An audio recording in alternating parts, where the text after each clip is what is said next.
Gold Derbyites. I'm here with Amanda Spears, Tony Ruiz, and Riley Chow to talk about the movies and the limited series at the Emmys. There's so much to unpack with these categories. It's where a lot of the excitement is. It never used to be this way. So this is how I want to start with limited series, guys. I want to say that there are 4 locks: The Night Of, Feud, Big Little Lies, and Fargo. There's a 5th slot in limited series that is up for the taking. For me, that's American Crime. Amanda, what do you think? I want to put in Gilmore Girls, but I can't justify putting that in there and not putting Lauren Graham in to limited series movie actress, which is why I haven't done it yet. Okay, Tony. Because I don't see one getting in without the other. Basically, is my problem. I think American Crime is the safe pick, although, considering that it got canceled after this season, I'm not sure how safe it is. But it does seem like those 4 are really the beginning and end points, and then anything else is just like, yay, here's your blue ribbon. Yeah, that's true. And Riley? Yeah, I've got Gilmore Girls just because I don't think that series is the same category as actress. In actress, we have Double Feud, we have Big Little Lies. We've already said that Fargo is ahead, and if you have one other thing that you think is ahead of Gilmore Girls, then it makes sense. It's consistent that, one could get in just because of the number of slots and that kind of thing. Is anybody predicting Genius? No, I'm not.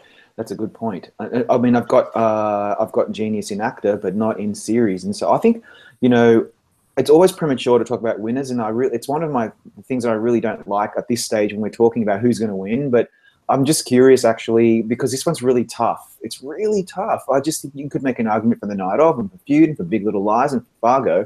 At this point, I've got, I don't know, Feud. Does anyone think that there is a clear-cut front runner here? No, I don't think there is, because each of them has their strengths and their weaknesses, whether you like them or not.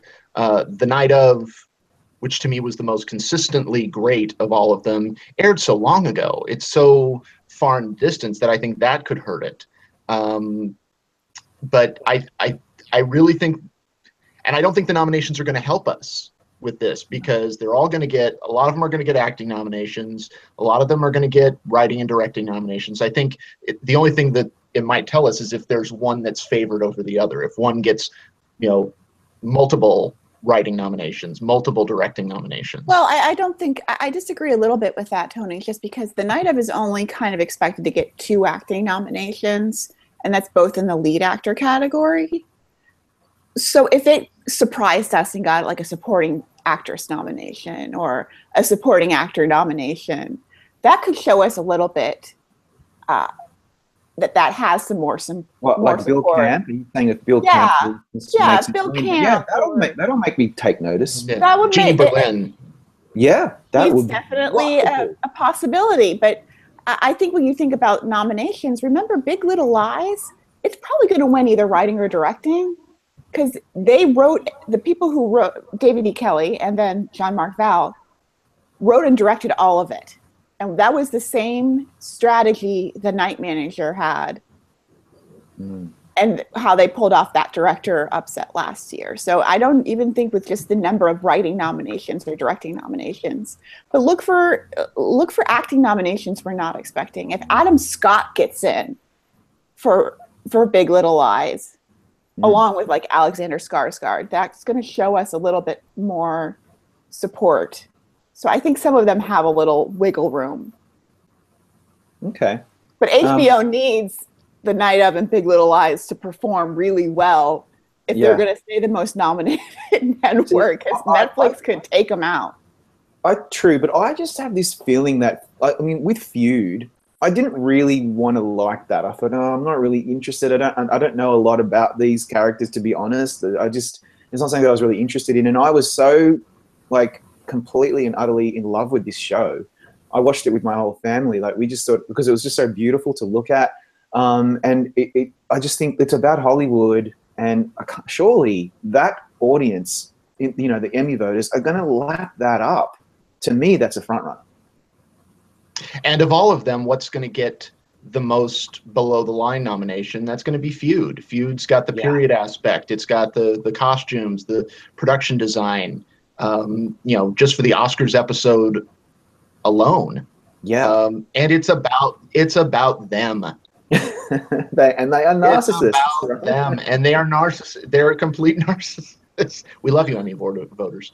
We love you very much. But but I think I've got Feud in front for now, but it's not safe by any means. Mm-hmm. I think any one of those four could win. Okay. We don't have an OJ like that last year. We're like, there's no behemoth out there that's going to just crush everybody. It seems to be quite an equal race, which is awesome. Quickly moving over to TV movie, that's a completely different story because for me, a lot of it is just like yawn. The only thing that's exciting for me is Black Mirror. That's there, which is cool. I think that's a really cool show, and it's very interesting how they're in the TV movie category, not in limited. Wizard of Lies is most likely going to be there. Sherlock will probably come back. And then I've got, just because I really was running out of options, I have Killing Reagan and Churchill's Secret. Riley, I want to go to you. I want to see what you have to say about the TV movie category because I've got a lot of question marks. You don't have Oprah? Immortal Life of Henrietta Lacks? No. I just don't know if that was really as well received as it could have been. You don't have The Wizard of Lies in there either? No, I do, yes. I have Wizard of Lies. Okay. So, say, what do you think? I think this is. I think Black Mirror is actually going to surprise a lot of people throughout the Emmy season. I think it's going to continue to be written off right up until we get the winners. I think Black Mirror is a very cool show. It's a show that people might have been watching for years, like Sherlock, and it's something that has maintained respect, I would say, unlike Sherlock. The Wizard of Lies is, it's kind of classic Emmy bait. It's from HBO. It's got big stars in it, but the reviews were not great. I mean, it has a 67 on Metacritic. I thought it was great, but it turns out I'm the only one. Yeah, I think Black Mirror will win writing as well. They love the Brits in that category. It's only going to have the one submission because they were strategic. I mean, they're being really strategic. I mean, throwing a series of movies into the movie category, that's something I definitely disagree with. Speaking of the British thing, the Brit aspect, look out for something like King Charles III. It's based off a Tony-nominated play. It's written in Shakespearean verse. So if it doesn't even get into movie, which it probably could, it's on PBS, it could definitely steal one of those writing spots, especially since Woody Allen's Crisis in Six Scenes is not competing. Yeah, I'll say that for my final nominee in the category, I have The Most Hated Woman in America, just because it's Netflix. I think, maybe it has some visibility. The Killing movies have done pretty well over the years, but I would expect them to do worse than ever this year because of the Bill O'Reilly connection. And also this one happened to do worse than all the other ones at the Guild as well. So it seems like those might be on the way out anyway. And I would watch out for Christmas of Many Colors just because that was viewed by like 14 million people. And, visibility might be all it takes in this category. Tony? I always say discount Sherlock at your peril because I mean, they'll probably repeat. We talk about, Riley said that they get less respected. Not really. No. Not at the Emmys, they don't. They love Sherlock. They love it a lot. They love They're not nominated for writing, directing, or supporting actor anymore, though. Like, they're, well, that was their last one. They were before. This is more of their traditional Sherlock. Last year was just this one-off crazy Victorian movie. This is more of their regular shtick. So I'm still expecting Martin Freeman to come back. Wow, really? Okay, that's good to know. Looking at movie mini actress, it's going to be one of the most star-studded categories of the night. A lot of people will be taking notice of that. We expect to see Nicole Kidman, Jessica Lange, Susan Sarandon, perhaps Reese Witherspoon, For the Love of God and All That Is Holy, Carrie Coon. And then we've got this last slot. For now, I've got Felicity Huffman in there because she's been nominated the last 2 years, and I think why not? Although her role was a bit more diminished in season 3 of American Crime. There's a lot to choose from here. Do any of you have anyone else that I haven't mentioned that we should be really keeping an eye on? Oprah. Okay. I have Bryce Dallas Howard in. Oh, that would be so cool to see Bryce Dallas Howard there. I think I selfishly have Oprah in there because my theory is that if it's those five and Carrie Coon, then it becomes the five haves versus the one have not, and Carrie Coon will automatically win because they already have everything else but amongst those five women. I have Carrie Coon in first. I think that she could really upset here for a couple of reasons. Carrie Coon is, as we said in the drama discussion, Carrie Coon is the it girl right now with The Leftovers and with Fargo. Her two best episodes of Fargo air right during the voting season, and she's got a showcase episode in Drama Actress. So if they don't go, because Drama Actress is far more, I would say, competitive because you have Claire Foy and you have Elizabeth Moss, people might say, hey, here's a place where we can reward Carrie Coon. Remember how good she was in those last two episodes of Fargo? I think that she could jump in there. Plus, there's also a possibility, I know we hate this term, but vote splitting. With if you have two people from Feud and two people from Big Little Lies, that could leave Carrie Coon and whoever mystery number 6 is. Yeah, who's got more momentum in that case? It's Carrie Coon. I absolutely agree, and I think Reese Witherspoon and even Susan Sarandon, you could make the case for why voters would vote for them over Jessica Lange and Nicole Kidman, who people seem to believe have the more flashier roles of the two of their series. What about you, Riley? Have you got anyone else in mind that we haven't talked about? Yeah, I have Carrie Coon winning just because of the vote split, and also because she's the it girl.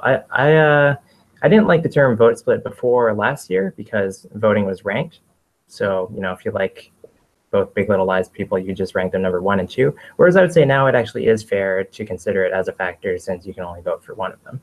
I think that it'll either be Carrie Coon or Nicole Kidman because I do think Big Little Lies is winning limited series, and it's not like vote splitting takes down every race that it could be a factor. Like People versus O.J. Simpson invariably won opposite co-stars. And for 6th, I have Bryce Dallas Howard because she got the SAG nomination. I think the Black Mirror is underestimated.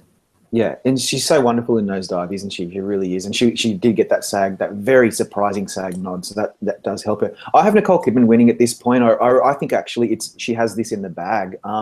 She was nominated for that really bad Miramax movie or Harvey Weinstein movie last year, Grace of Monaco, and she's going to be back, and she'll be back next year for China Doll. So I think she wasn't nominated for Grace of Monaco, but it was nominated for a movie. Oh, that's right. Sorry, yeah, you're correct. But we got to see her face at the Emmy, so that's what I meant. This is my flu talking. But I think she's got this in the bag. I really do. I think she was the highlight of Big Little Lies, and love it or hate it, she to me was the highlight from that show. And she's a big name, Oscar-winning actress, and she's Australian, so that should just mean. So is everybody else in that category. Everybody in that category is a big. Other than the Big Little Lies and the Feud ladies, whomever the last two are, or the other two are. I don't want to say the last two, but the other two. I think that's where the race is going to come down to. Yeah, it's going to come. I mean, and remember, Fargo has never won an acting award in 8 nominations. It's never won. It's got 4 each season. So, Lauren Graham, Bryce Dallas Howard, Oprah, Felicity Huffman. If they're the other person with Carrie Coon and those 4 women, they might be in a good position. I mean, how happy will we be if Lauren Graham can make it in? I mean, I think Alexis Bledel is the best actress for Handmaid's Tale, but I mean, Lauren Graham. This will be like my fantasy Emmys come true, is to see Lauren Graham. And also remember this, guy. It's really important that we must remember that shit happens at the Emmys, and Carrie Coon could get skunked in both, right? Carrie Coon could not be nominated. It's a possibility. Worse. Really bad things happen every year where we just scratch our heads and wonder how it happened. I'm preparing for the worst because if that happens and Lauren Graham's nominated, I might pick her to win. I honestly might do. I love Gilmore Girls. So. Yeah. Like Fargo got 18 nominations last year, but they couldn't get their lead in. They went for shows that maybe they didn't care about as much because they're bigger names. They couldn't get Patrick Wilson in. They got Kirsten Dunst. Yeah. Okay. Like Sorry, never mind. That's a possibility too. And he's kind of he played the same role that Carrie Coon is, which is like this kind of restrained, good cop. Yep, that's a good point too. But for some reason, I think the cop voice works better in the Fargo universe when it's a female. So that might have been kind of. I guess so. Personally, I think it works better. I think the Alice consensus? Tolman, the Frances McDormand in the movie. Yeah, that's true. Is there a consensus that Fargo was better or worse in season 3? Tony, you don't get to answer this. I'm kidding. It was not my favorite season. I liked individual parts of it. I don't think they worked as a whole as well as they could have. But I think some of the performances are among the best of the series. I just wish they were in a better season. Right. Okay. Well, I don't know how it's going to do. We're going to have to see how that plays out. In movie mini actor, everyone seems to be saying, "Oh, this is Robert De Niro's to lose." I'm not so sure. Benedict Cumberbatch could win again. They love him. Jude Law from The Young Pope, he's excellent in that. Questionably, I don't know whether that show's that great. I couldn't finish it all personally, but I thought his performance was good. Riz Ahmed would be my choice, though, in who to watch out for there. So, Riley, what do you think of movie mini actor? Yeah, I have Riz Ahmed winning because I don't think there's any passion behind The Wizard of Lies. I think that also in the new Emmy voting system, if you've won enough, they aren't really prone to give you another one. We see a lot of character actors winning instead. But I think that people just feel so happy that Riz Ahmed has this breakthrough role, if you want to call it that. And I'm not seeing a lot of passion with any of the other performers. Tony? Yeah, ditto. I would not count out De Niro by any means, because even great actors can win for a less than stellar film. I'm thinking of like when Al Pacino won his second Emmy for You Don't Know Jack, which nobody thought was as great. But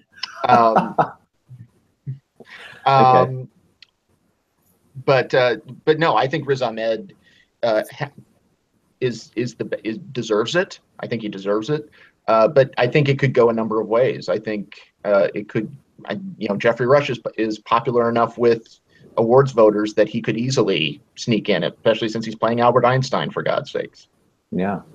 And John Turturro as well. Just imagining him walking over those plastic bags on his feet, and that's the one problem I think that Riz Ahmed might have. A year ago, I wouldn't have thought something really hip and breakthrough could win in these categories, especially, and I'm not 100% sure that he can do it over Robert De Niro making his grand television debut. He's never been nominated for an Emmy, and they kind of fall over themselves for that. And while I think they might gravitate towards Riz Ahmed, I think John Turturro could take enough votes from him to swing this Robert De Niro's way. Yeah, that's absolutely true. Moving over into the supporting categories, let's go to the actors first. We've got people like Hank Azaria, he's in. Alfred Molina, I hope, is in. Martin Freeman might come back. Stanley Tucci, Alexander Skarsgård. I'm hoping for Benito Martinez. He was wonderful in American Crime, and we did see that Richard Cabral surprise nomination from 2 years ago that blew everybody away. Made me very happy. We could see something like that here. What do you guys think, Amanda? What do you think? Who do we need to be looking out for here? I think Alfred Molina's problem is he's evenly matched with Stanley Tucci. And that's just a shame, because Alfred Molina is one of those actors where the timing has just never kind of worked out for him. Everything looks like he's going to win a Tony Award, then Denzel Washington takes it at the last minute. Everything looks like he's finally going to get an Oscar nomination. He gets snubbed again. And he's not in the season finale. And he's also not in And the Winner Is. And those are two of their best episodes of Feud. Yeah. And Stanley Tucci's in the season finale. But I don't want Hank Azaria to win this by default. He won't. But I love Alexander Skarsgård. I think he would be one of those that if he could get in, he could definitely maybe be the best chance for Big Little Lies to take an acting award, because it's probably going to be the one category, unless Adam Scott sneaks in somehow, which I love Parks and Recreation. Nothing would make me happier than to see Lauren Graham and Alexis Bledel and Adam Scott nominated. Oh my gosh. Yeah, that's pretty cool. Yeah. Tony, what do you think about Alexander Skarsgård and Big Little Lies? No. He's thinking the same thing I'm thinking, apparently. No.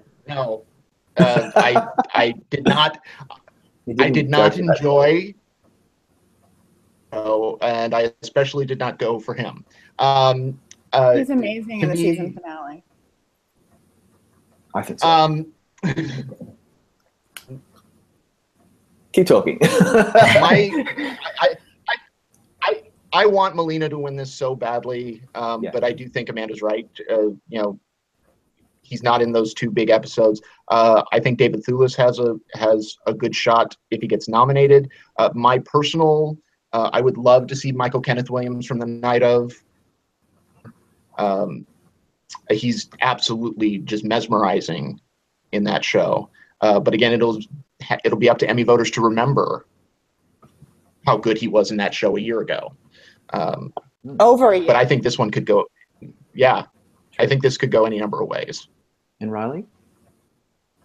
I don't think Alexander Skarsgård is getting in because I think he's too villainous without any mustache twirling. I think that it's not fun to hate him. You just kind of hate him.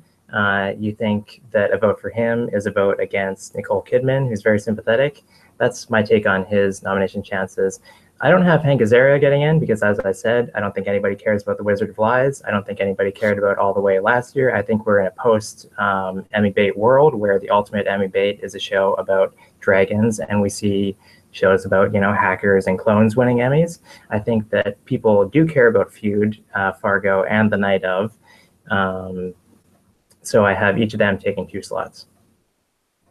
There you go. All right. And moving over movie mini. Raining on my parade. Sorry. Speaking of raining on, no. I was going to say something about how movie mini actresses seem to have all the best roles these days, which is funny given what's going on in politics.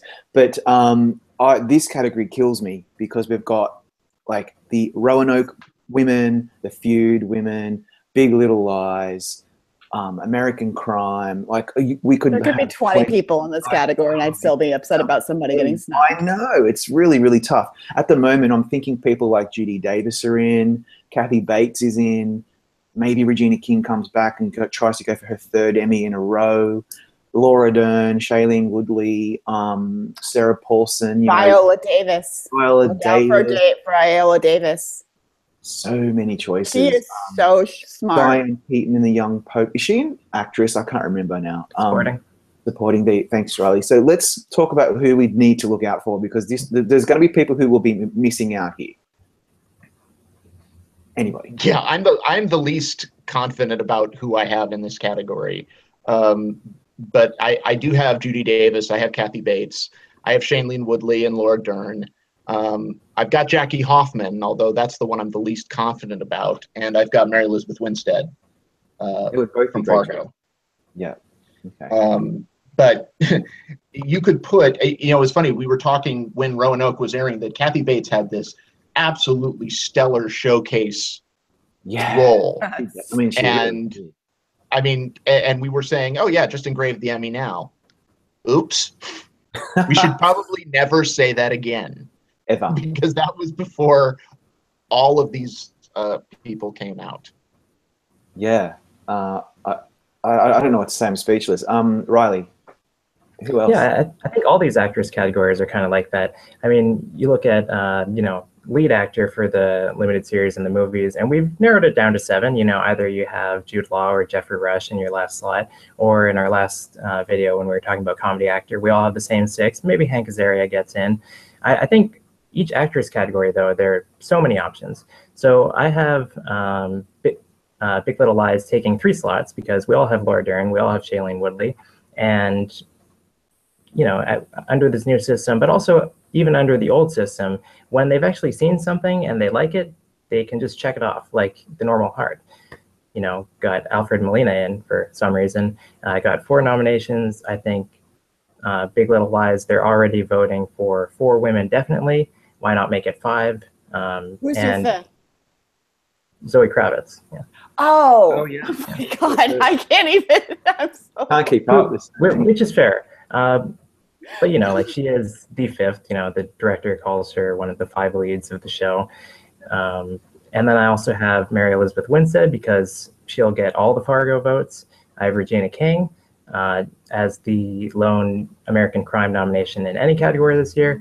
And then I also have Gugu Mbatha-Raw from Black Mirror because she's the star of their submitted episode. Yeah, she's fantastic in San Junipero. Amanda, any other thoughts about supporting actress? It's a real killer. Well, I'm gonna have to rethink mine, but I would say look out for Viola Davis because if they're not going to nominate her for Best Actress on the drama side, she absolutely could sneak in. They're already going to see Judy Davis, so they'll just see her name and they might just go, "Oh yeah, I love her. Check. She just won an Oscar. Check." And also look out for Sweet Francais. I have not seen it. I know it's on Netflix, but it's got Michelle Williams in there. There's enough big names where it's like, what? That could be one of those where like we're not expecting it anywhere. It's a movie. Mm-hmm. It could definitely be the one where like, okay, I guess I got to go watch that now. But she's been nominated for an Oscar, for 4 Oscars already. She started on Dawson's Creek, so she could be the 6th person, and someone's going to get left out. Usually I'm like Sarah Paulson, Kathy Bates, Regina King, no problem. But one of those 3 is going to be snubbed probably. I think Judy Davis is first place in the prediction center, isn't she?